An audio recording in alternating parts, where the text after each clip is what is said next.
ओम श्री गणेशाय नमः। बोलिए भगवान बद्री विशाल की जय।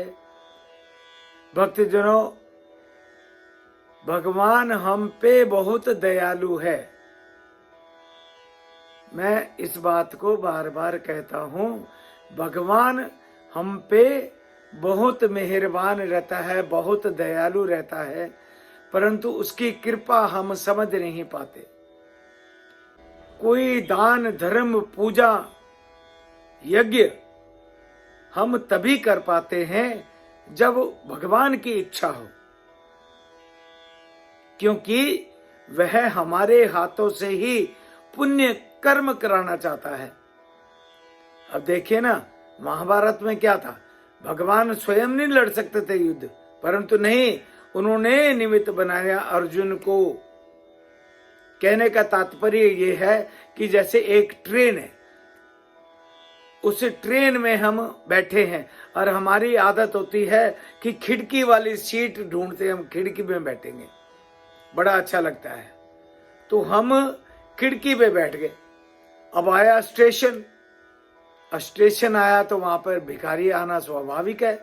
भिखारी ने कहा, है बाबा मुझे कुछ खाने को दे दो, मुझे भूख लगी है, मुझे रोटी के लिए पैसे दे दो।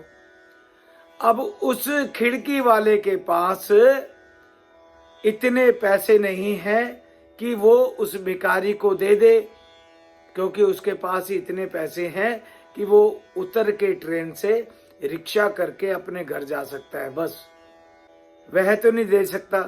परंतु उसी के ऊपर ठीक बर्थ पे एक सेठ जी बैठे हुए थे।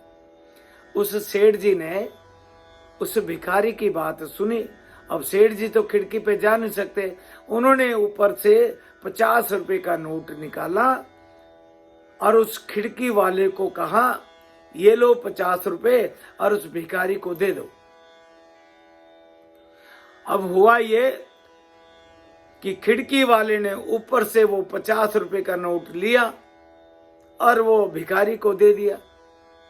अब मुझे ये बताओ कि उस खिड़की पे जो बैठा है, उस खिड़की वाले का क्या गया? यानी कि ऊपर वाले ने उसे दिया और उसने आगे दे दिया। ऊपर वाले ने आपको निमित्त बनाया। ये ट्रेन तो मैं आपको उदाहरण दे रहा हूं, यह तो कलयुग है। हमने एक ना एक दूसरे स्टेशन पे जाना ही जाना है। यानी कि ऊपर वाले ने हम पे कृपा की, हमको दिया, हमने आगे दे दिया। इसमें बताओ हमारा क्या गया? जितना ही आप दान धर्म करोगे, उतना ही ऊपर वाला आपको देता जाएगा।